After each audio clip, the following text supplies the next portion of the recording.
Hi అండి. ఈరోజు వంటకం వచ్చేసి సింపుల్గా చేసుకునే బగారా రైస్ చేస్తున్నాను. దానికోసం స్టవ్ మీద కుక్కర్ పెట్టుకొని అందులో ఒక స్పూన్ నెయ్యి వేసుకున్నాను. అందులోనే ఆయిల్ కూడా యాడ్ చేసుకున్నాను. ఆయిల్ హీట్ అయ్యాక బిర్యానీ మసాలా దినుసులు వేసుకోవాలి. బిర్యానీ ఆకు, సాజీరా, మరాఠీ మొగ్గ, దాల్చిన చెక్క, యాలకులు వేసుకొని ఈ విధంగా కలుపుకోవాలి. ఇవి బాగా వేగాక గరిటతో ఒకసారి బాగా కలుపుకొని అందులోనే కరివేపాకు, పచ్చిమిర్చి, ఆనియన్స్ కూడా యాడ్ చేసుకోవాలి.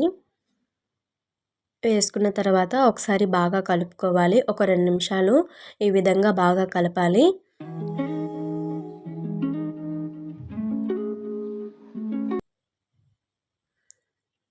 ఈ విధంగా బాగా కలుపుకున్న తర్వాత టేస్ట్కి తగ్గ సాల్ట్ కూడా యాడ్ చేసుకోవాలి. సాల్ట్ యాడ్ చేసుకొని మళ్ళీ ఒకసారి ఈ విధంగా కలుపుకోవాలి. ఈలోపు మనం ఒక గిన్నెలో ఒక గ్లాస్ రైస్ వేసుకొని వాటర్ వేసుకొని పక్కన పెట్టుకోవాలి. తర్వాత ఈ విధంగా వేగినాక ఉల్లిపాయలు, అందులోనే అల్లం వెల్లుల్లి పేస్ట్ కూడా వేసుకొని ఒకసారి మళ్ళీ బాగా కలుపుకోవాలి.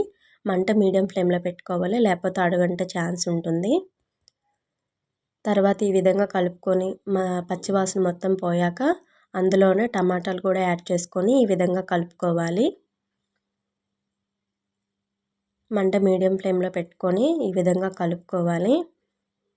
టమాటా కూడా వేగాక ముందే మనం నానబెట్టుకొని కడిగి పెట్టుకున్న బియ్యము ఈ విధంగా అందులో వేసుకోవాలి.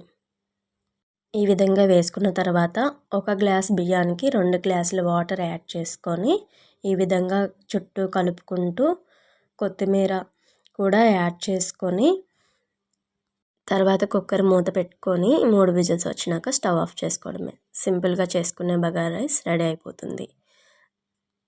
ఈ బగారా అన్నంతో చికెన్ కానీ మటన్ కానీ సూపర్గా ఉంటుంది. వీడియో నచ్చితే ప్లీజ్ లైక్ అండ్ సబ్స్క్రైబ్.